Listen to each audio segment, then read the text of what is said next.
The Devil You Know. I'm Rebecca Lieb. I'm Jason Horton. And this is Ghost Town.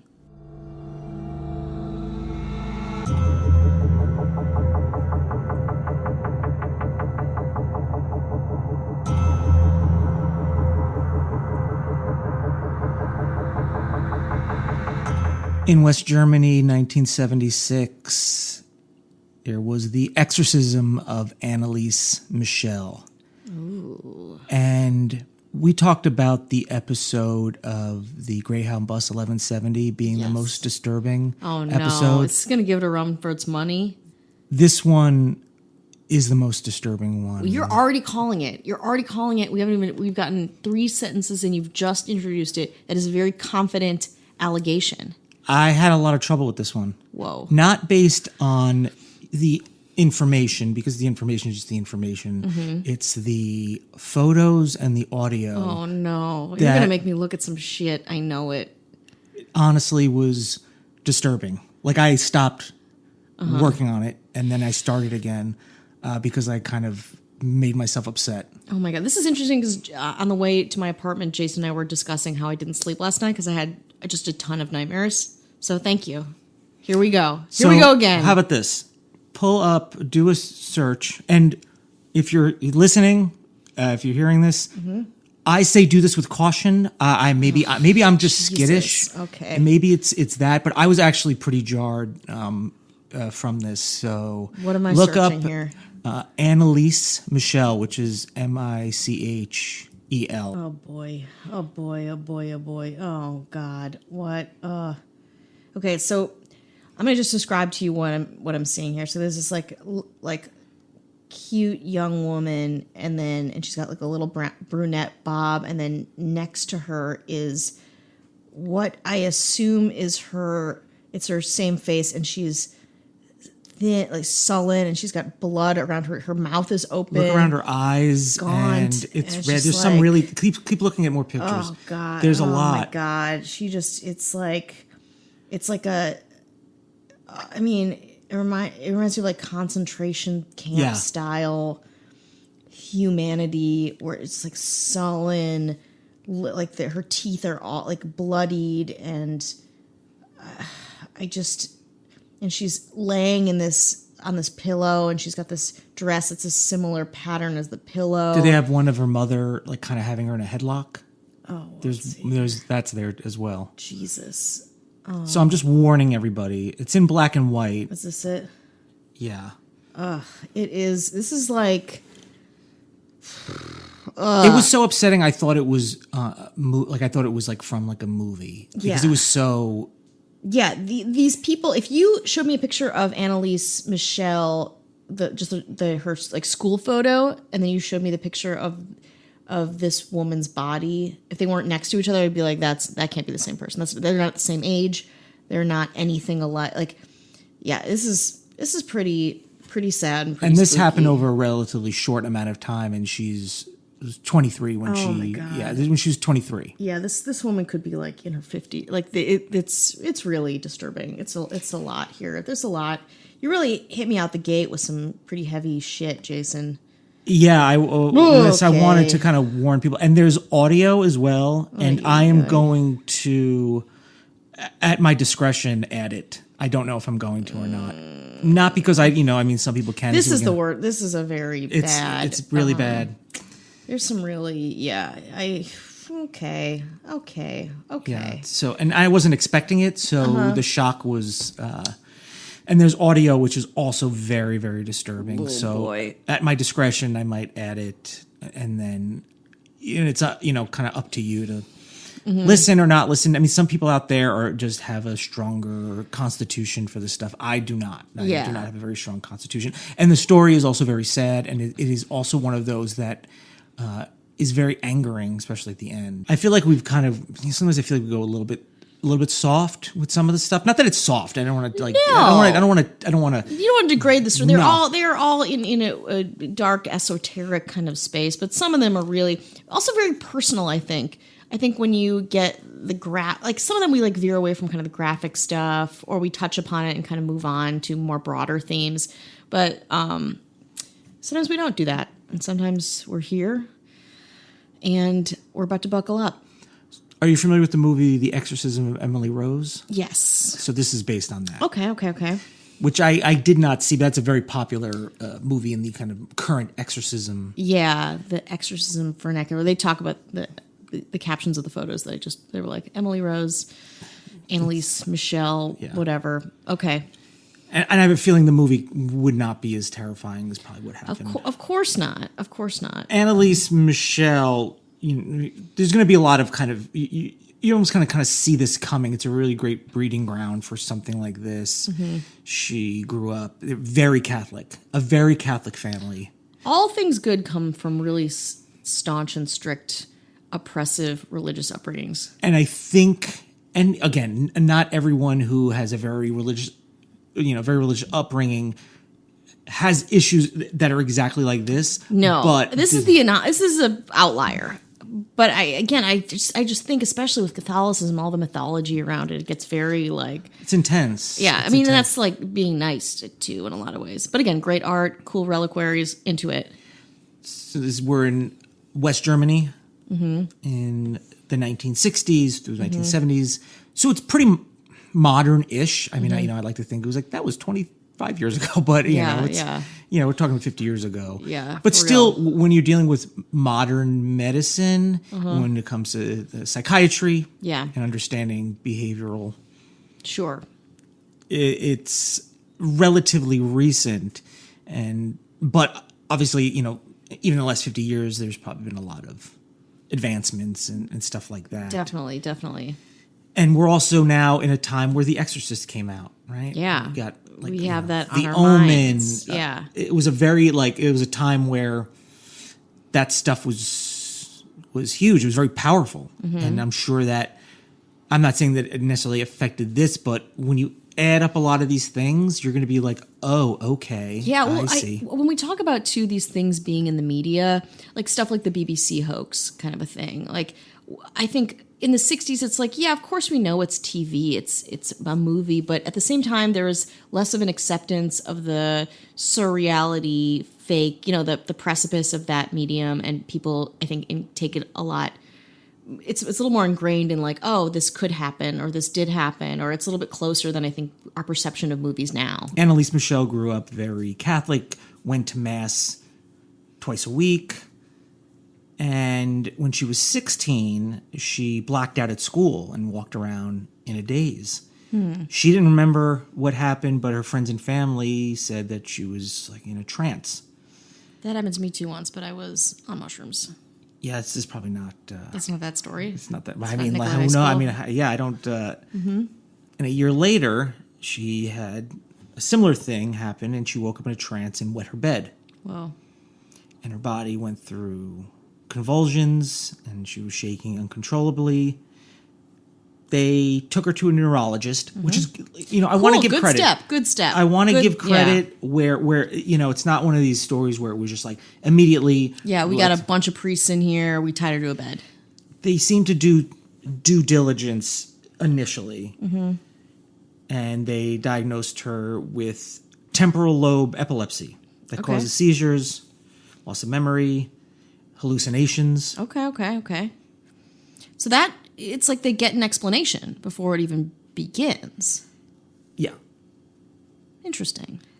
Also, this is something I never heard of. So temporal lobe epilepsy can cause something which I never heard of called Geschwin syndrome, which is a disorder that causes hyper-religiosity. I don't know if that's the pronunciation. In that person. So it makes them super religious, or they fixate on religion. They get, it's a very kind of intense, everything's a very non-rational, unrealistic, intense effect on religion. And it seemed like they were already in that. I'm sure, going to Mass twice a week, being very religious, that it's already pretty ingrained in their family culture. And that which I've never heard before is, probably it's going to play into this. Yeah, unfortunately. Oh boy. So she started taking medication for the epilepsy. She enrolled in school, the University of Würzburg in 1973. The drugs were not helpful. Okay. Because sometimes, I'm not an expert, but I in my experience, what I learn now is, there are more drugs. Mm-hmm.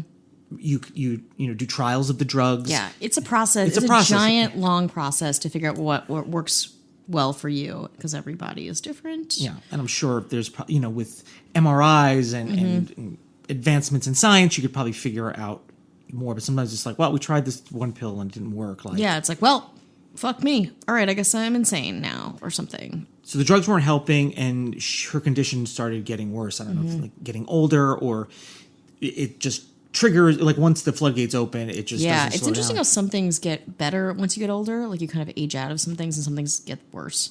Again, everybody's different. Terrifying. So she was taking her medication, but then she began to believe that she was possessed by a demon. Oh boy. And The demon that was she needed like- to find a solution outside of medicine. So she, I guess, initially She's self-motivated. That's very interesting. This is already like a very different exorcism story than most I think we talk about, and certainly ones that I hear of. She said that she would see the face of the devil. Mm-hmm. She heard demons whispering in her ear. Now, I mean, people hear voices. Mm-hmm. There's bipolar, schizophrenia. She heard demons telling her that she was damned and would rot in hell while she was praying, and she concluded the devil must be possessing her. She sought out priests. I'm sure her family involved. She must have been a great college dorm mate.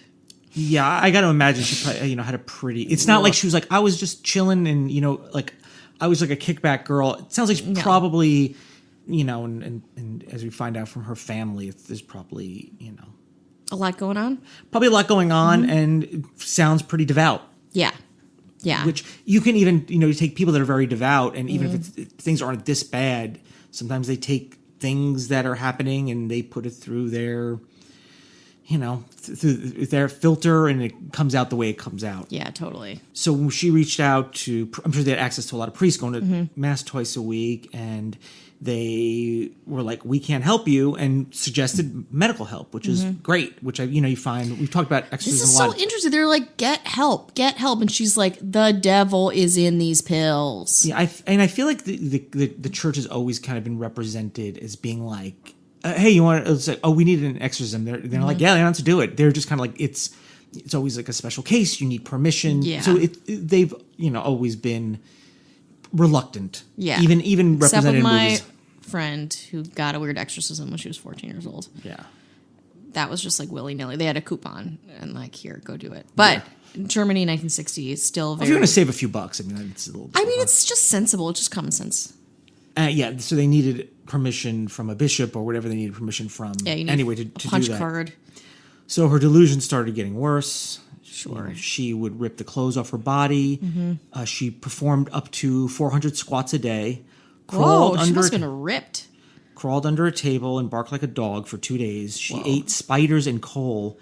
Bit the head off a dead bird. It's so metal. Hold on, licked her own urine from the floor. Oh, God.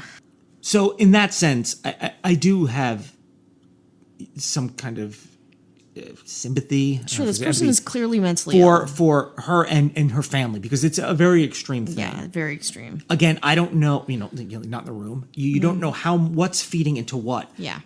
The place has got to be wall to wall with religious objects. Yeah. So it's a constant. Like I would imagine that if just say pretend we were obsessed with like fame and celebrity, right? Getting more people to listen to the podcast and acceptance. Let's just pretend. Pretend. Again, just humor us. We're totally free from that. We are here. We're just doing the good pretend. work of reading the internet for the people. Maybe we would be obsessed with, am I not tall enough? Am I not funny enough? And all those things would play into us. But when you're surrounded by religious objects and you've grown up that way and you've been kind of indoctrinated or whatever you want to call it, that is going to be the thing. Mm-hmm. So her mother was like, I'm going to get a priest. And again, I want to be fair. In her defense, at least according to the information, a lot of intense stuff has happened. Sure. I mean, there probably could have been a little more. I mean, I'm sure there's people if you brought it to enough doctors, they'd be like, yeah, we've seen a lot of people like this, and this is how we've treated them. Yeah. For better or for worse. Yeah. I'm trying the first person to have whatever this is. Mm-hmm. but they were probably like, let's go another route. They found a priest, Ernst Alt, who was like, yes, I believe this. And for whatever reason, either he truly believed it or he's like, I want to be part of this, or this is now my calling. I'm sure there's probably maybe 10 priests that were like, no, go to a doctor. And then Ernst Alt was like, let's do it. Yeah. And the priest, he said officially, legally, in court documents, she didn't look like an epileptic. Oh. That's his expert opinion. Oh, cool. I looked her up and down, and she didn't seem to have that condition, so we went for it. So I destroyed her. Anneliese wrote to Alt, I am nothing. Everything about me is vanity. What should I do? I have to improve. You pray for me. And also once told him, I want to suffer for other people, but this is so cruel. So Ernst Alt petitioned the local bishop, Joseph Stangl. Oh, cool name. Yeah. Not a great name. The Stangler. Yeah, it's like kind of a very intense name.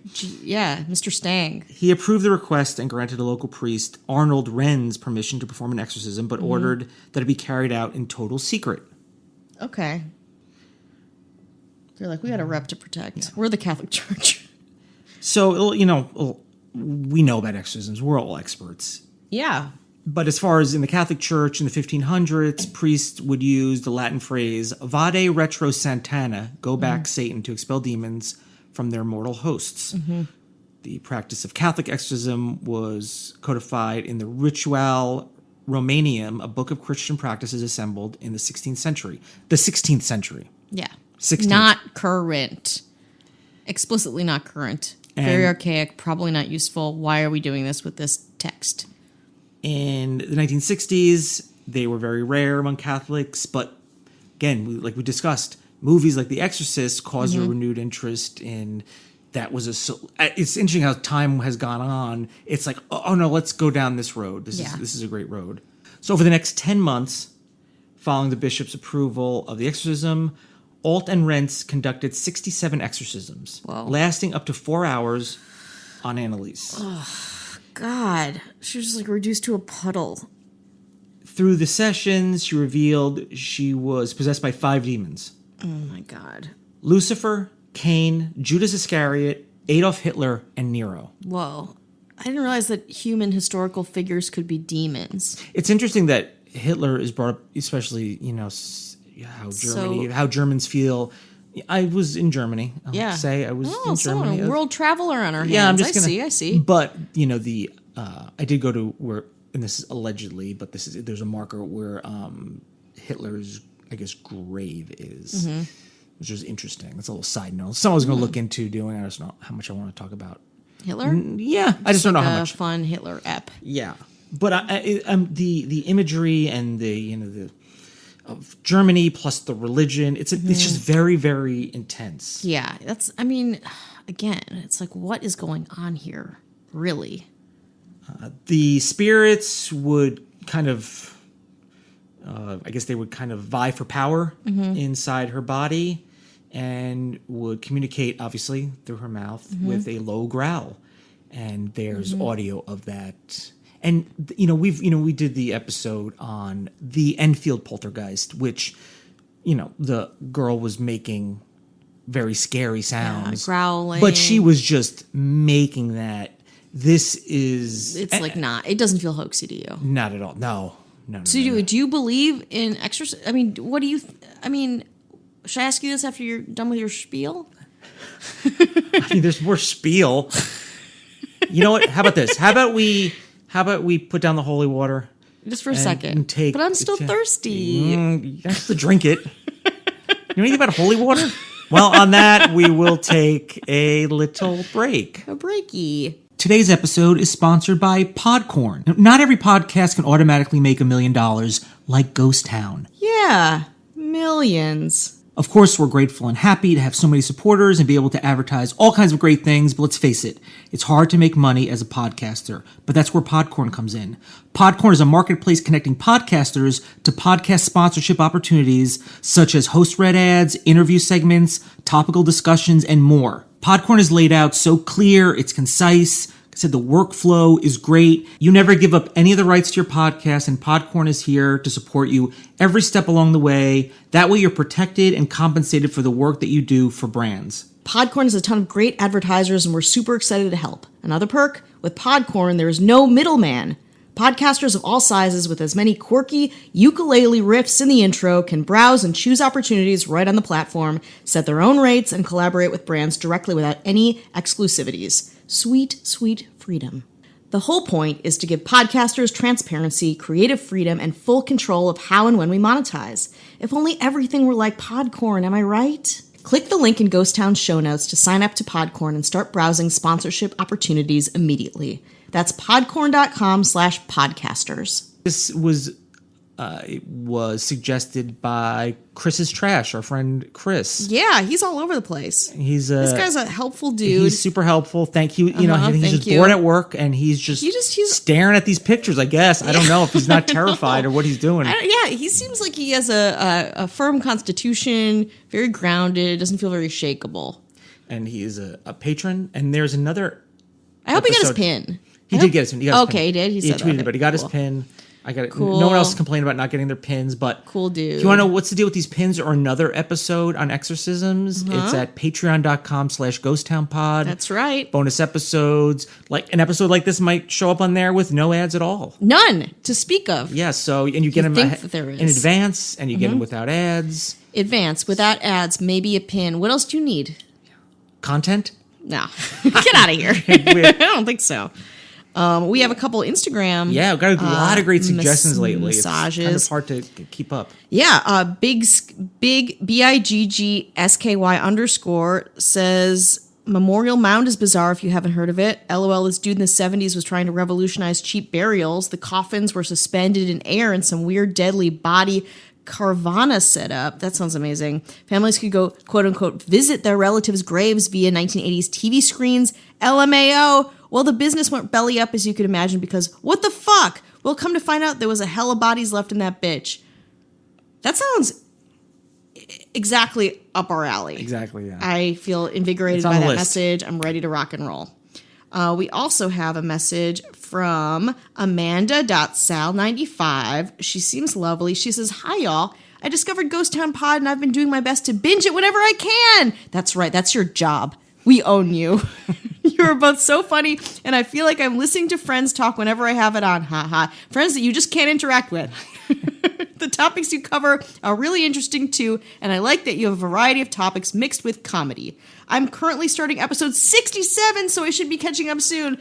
And not if we can help it. Yeah, we're going to keep popping them out. 2 a week, popping them out. Yeah, no, we appreciate that. So happy that you enjoy it.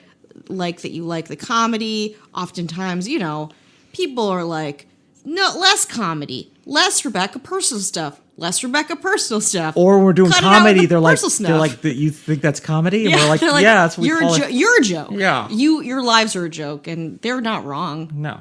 But I don't know. I find the thing is that people are not wrong.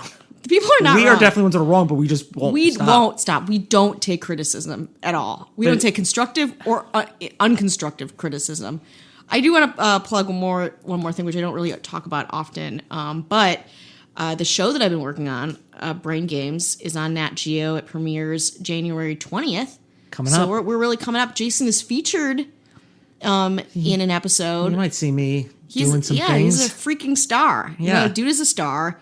I wrote some weird games. Yeah, you wrote. I'm in one of the extended episodes. My voice, that's not true. My voice is in it. So if you aren't sick of this shit, check out some Brain Games. It's a really fun show, and unlike this podcast, you can watch it with your kids. Yeah, definitely not this episode. And if you want to rate and review on anywhere you listen, whether Apple Podcast or wherever you're listening, I said Patreon. Yeah, you could.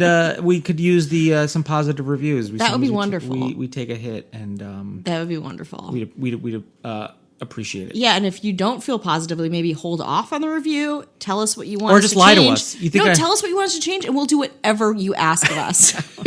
We'll do it. Yeah, we are not joking around. So eventually, Anneliese Michel died, as you saw from the photos, and it was at 23. It was extremely brutal. There were photos of her alive at that time and then dead, and they look the same too. It's really, really sad. Yeah, and she's very, very young, and there's a lot of audio and a lot of photos that, really, what I'm telling you is like, sure, I've heard this story before, but when you're seeing it, because it's so recent that it's not hard to find the information. It's also so recent, you would think there'd be more modern medicine involved. The demons were continually battling within her. The Hitler demon would say, people are stupid as pigs. They think it's all over after death. It goes on. And Judas saying that Hitler was nothing but a big mouth who had no real say in hell. Wow. It's like we're getting the inner post-death scripts of historical figures. It's almost educational. Through the sessions, Anneliese would frequently talk about dying to atone for the wayward youth of the day, the apostate priest of the modern church. Whatever that is. Oh, man. She broke the bones and ripped the tendons in her knees from continually kneeling in prayer. Oh, God. That was, to what it takes, that is awful. Over the 10 months, Anneliese was restrained so the priest could actually do the exorcism rites. She slowly stopped eating and drinking, and she eventually died of malnutrition and dehydration on July 1st, 1976 at 23 years old. So I initially, because there's a lot of things, I've heard of other situations, I was looking into other similar exorcism, and they would try to starve out. Yeah. So this wasn't a case of, her, getting refused food. She was refusing. Yeah, and they do that. That's still actually a very medically viable way to deal with a lot of different diseases and cancers and things. So it's like, it's interesting. It was almost like her against science in a lot of. What about the picture of her mom in the headlock? Is there any or you just presume it's just subduing this? Subduing. Yeah. And it was pretty compelling because it wasn't like I feel fine. My hair looks. I just had cut bangs and the devil made you have bangs. It was a pretty, and you get listen. They're people that are already religious. They're already susceptible. It's the 1970s. We don't even have satanic panic yet. Yeah. So we're not even at that point in the early 80s when we have that. So no, but this is also post-war Germany, which I think we haven't really touched on, to this wounded country who was decimated too by these wars, one after the other, limping along. And so the idea of feeling untethered and lost, I bet a lot of people, I bet depression was high, I bet mental illness was high. It was not a good time. And maybe religion was the, I don't know, there was solace. An answer. There was solace in it, but with comfort. that if you're tripling down on religion, you're paying the price in this situation. I suppose. This is a sad. This doesn't make Catholicism look cool. This is a sad story of someone really leaning into an identity that killed them. And probably, and I say probably, we don't know, for example, but there steps could have been, way more steps could have been taken. It was just initial steps, and there's a point where you're so far gone. And also I blame, she clearly had mental illness, but all of the people around her who sees someone becoming malnourished to the point of they're about to die and they still don't go to a hospital. Her own mother. I can't even imagine that. Even if you believe that they are possessed, you have to be but this person needs water. This person needs fluids. So let's take them to a hospital to do that. But nobody did that. I don't know what you expect the outcome's going to be. Even let's just say it's successful. What do you think is going to be the? Yeah, the vessel is still. Yeah, just a wounded human being.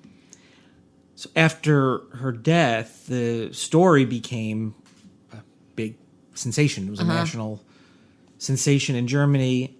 Her parents and the two priests were charged with negligent homicide. Good. They came before the court and used a recording of the exorcism to try to justify their actions. So they were pretty... But you've heard the recording. I have not yet. I've heard the recording. Yes, I've heard some of the recordings. So you think it's pretty compelling disturbing. I mean, not like that you believe this, but it's pretty compelling. It's compelling in the sense that, you know, they probably were like, we're out of our depths, and Yeah, and we it's weren't scary. doing it. We weren't doing it. I don't think the intention was like, I just want to get rid of this girl. Let's just say it's an exorcism. Yeah. I don't think that's what it is, but you still have, you know, like a due diligence to care for somebody who needs the care. And then at that point, whether science, you know, Yeah. or nature or life kind of takes kind of control of what happens, but it's really not for you to intercede with that. Yeah. The 2 priests were found guilty of manslaughter, Great. resulting from negligence, and they were sentenced to. Give me the amount of time that would be sufficient for you. For manslaughter, which is not Murder. murder. Yes. Manslaughter, I would say, I mean, I bet they were maybe a year. 6 months. Hold on. Suspended for 3 years probation. God. But no more exorcisms for those 3 years? Only 3 a month.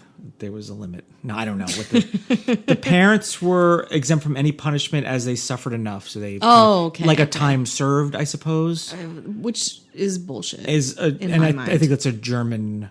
That's within German law. It's such that's such a subjective valuation. It's like someone died. So, years after the exorcism, German bishops retracted the claim that she was possessed and said that she was mentally ill. So they walked that back. Wow. I don't know if that's to save face or. But wouldn't that be that would be not saving face? That would be rescinding what they so adamantly believed. Right, yeah. So that feels like even shittier. Where they didn't even later they were like, actually no. So she died in vain. So you actually knew what was going on and you didn't do anything? A quote from her mother, I know we did the right thing because I saw the sign of Christ in her hands. Fuck off. She was bearing stigmata, and that was a sign from God that we should exorcise the demons. She died to save other lost souls and atone for their sins. What? That's Anna Michel, her mother, in 2005. So she's like, I would do it again. Changing the narrative to make her a martyr. She saw stigmata. You know what happens when you malnourish someone and they're praying so much and losing their minds? Like they get injured. It's not stigma. That's so, religion.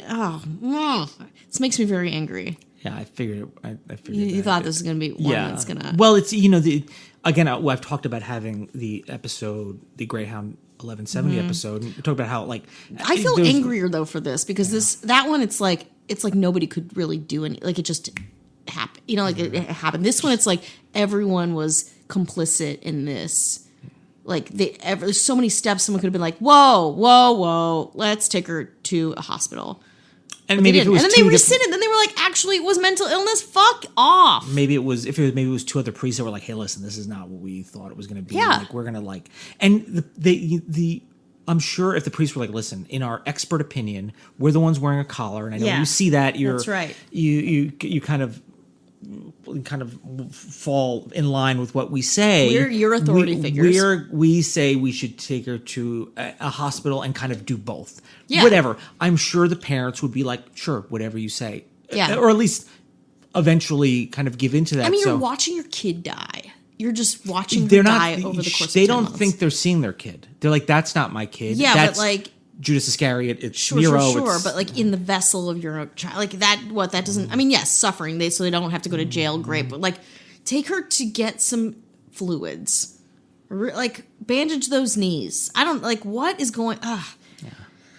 Oh, this is not a good one. So this would be the point where I either decide or not decide to add the audio. I think you should do it. And we're telling people right now, if they don't want to listen to it, they don't have to listen to it. But I want to listen to it. Okay. And I want to listen now. Der Rosenkranzmonat, weißt du ja, ne? Ja, Rosenkranz. aber die wenigste beten. Die längste. Ja. Und in Kirche wird aber der wenigste Gebet, weil die Herr Pfarrer ja das für unmodern halte. Ja. Ja. Alle? Fast. Die sind ja so blöd, wenn sie eine Ahnung hätten. Ah! Was ist das für die Rosenkranz? Warum? Ja, warum? Weil Weil?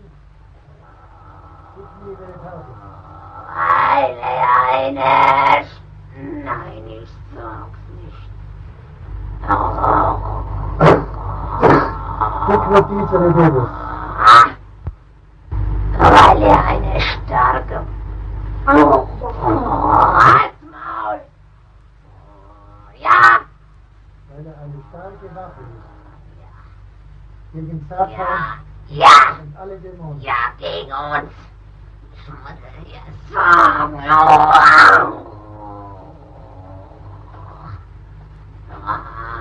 Der Rosenkranz ist eine gewaltige Macht gegen Ja! Satan und alle Dämonen. Aber das glauben nicht viele. Die halten es hier nur volles Weibezeug. Zum Glück. Wer ist da schuld daran? Ja. Ihr. Ja. Ja. Das ist was Kostbares, der Rosenkranz. Kostbar. Rosenkranzmonat. Der Ausklinge verstellen nach nichts. Dem ist das Geld so schade für. Dann kostet er was. Bei dem schon. Ja. Gut Zeit oder auch Geld für. So, die Arbeit. Ja, die Arbeit geht natürlich vor. Die Drecksau, die Bäden. Ja, genau. Das kann ihnen noch ihr Glück sein. Aber das Ding, das gäbe Sachen, wenn die Drecksau, das haben die ihnen eingepflanzt. Du meinst die Heilige von Norman. Ja, ja. Wollt ihr das nicht haben? Oder in die Hände gibt? Das haben wir sehr gerne. Sehr gerne. Sehr sogar. Ja. Ja!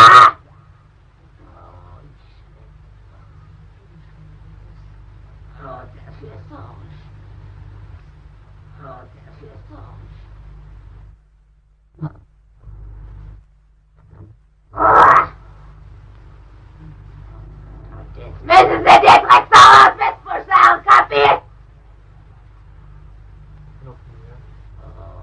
Aber das vor allem im Auftrag von dir doch.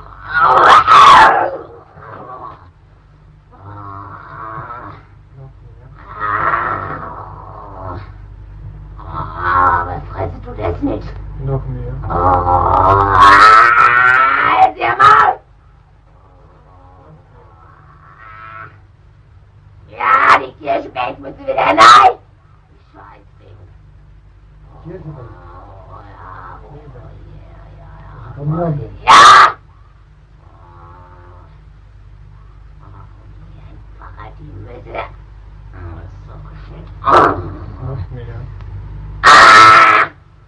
Die müssen als Priester erkennbar sein. Und zweimal, kapiert? Ja, die.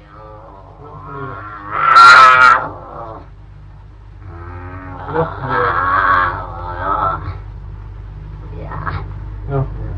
Heiraten dürfen sie auch nicht. Ein Auftrag von dir. Ja!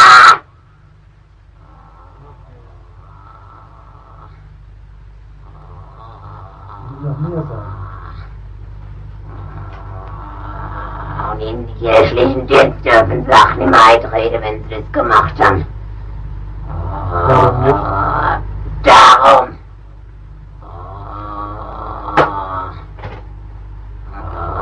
Und es muss gebetet werden. Warum? Wo? In den Kirchen. Und in den Familien. Und vor allem den Scheißen. Ja! Sonst da schon nichts mehr. Oder der Gift aufnehmen. Vergesse du der Sache wieder. Noch mehr. Nein! Ich bin Nero! Ich bin der Dritte im Bunde! Noch mehr.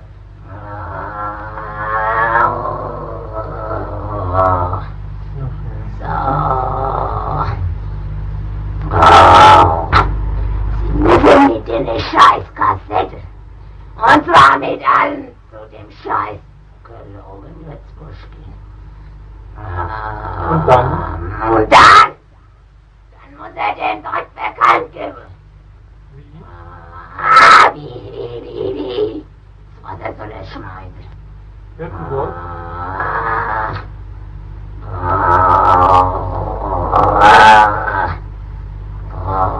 Priesterkonferenz. Sozusagen ja. Flüstere. So, dass an die meisten Leute rankommt. Verwirrt. Noch mehr. Als Maul. Noch mehr. Wie soll er am Maul halten? Noch mehr sagen. Die Schwester müsse in ihre Ordenskleidung sehen.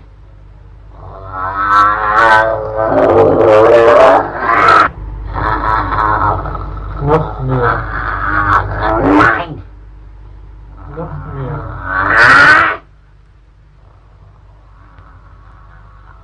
Noch mehr.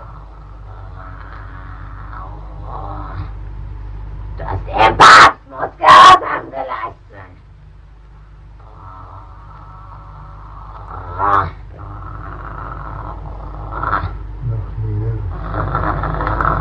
Alles. Der Gehirnanfahrer, die müssen wieder auf der Kanzel predigen, dass mich gibt.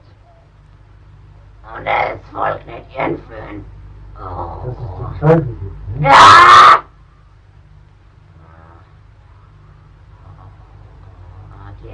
Das muss im Volk bewusst gemacht werden. Und sonst Und des Sohnes und des Heiligen Geistes. Amen. die holländischen Bischöfe sind Ketzer. Heretiker. So? Nicht lang ziehen bald. Nein, noch nicht. Sieht Alles das aus wie Verfluchte. Alles sagen. Ah! Im Namen Jesu und im Namen Maria Wir sind Papst und Freudig. Keine Dauer. befehle ich dir, unreiner Geist, alles zu sagen und sagen, im Namen Jesu und im Namen Maria. Im Namen der alle Dreifaltigkeit, im Namen des Vaters, des Sohnes und des Heiligen Geistes. Amen. Du musst alles sagen, was du mir zu sagen hast. Im Namen des Vaters und des Sohnes und des Heiligen Geistes. Amen. Die Mutter Gottes wird dich dazu zwingen.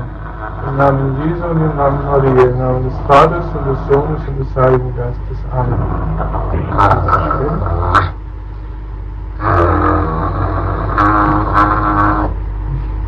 Im Namen Das ist die Abtreibung. des Sohnes und des Heiligen Geistes. Amen. Sage alles. Alles. Im Namen des Vaters und des Sohnes Was ist? und des Heiligen Geistes. Amen. Und zwar, egal ab welchem Monat abgetrieben wird. Vaters und des Sohnes und des Heiligen Geistes. Amen. Das wissen wir alle. Du hast noch nicht alles gesagt. Du musst jetzt alles sagen. Und zwar, dass die Dinge, die Embryos, nicht zur Anschauung Gottes gelangen. So. Sage die Wahrheit. Ja! Im Namen des Vaters und des Weil sie nicht getauft sind. Geistes. Amen. Wo kommen die Embryos hin, die nicht getauft sind? Nicht in die Hölle. Nein. Wohin? Ja, die kommen auf. Ja, wohin? Dann auf. Wohin denn? Ach, der Scheiß, was kann ich nicht sagen? In den Himmel. Ja, Also doch. ja, aber nicht so. Vater der Lüge, sage die Wahrheit. Im Namen des Vaters und des Sohnes und des Heiligen Geistes. Amen. Nicht zur Anschauung Gottes heißt. Ja, ja. Sind aber das glücklich. glaubt doch niemand. Wir können den nicht sehen. Alter Maul!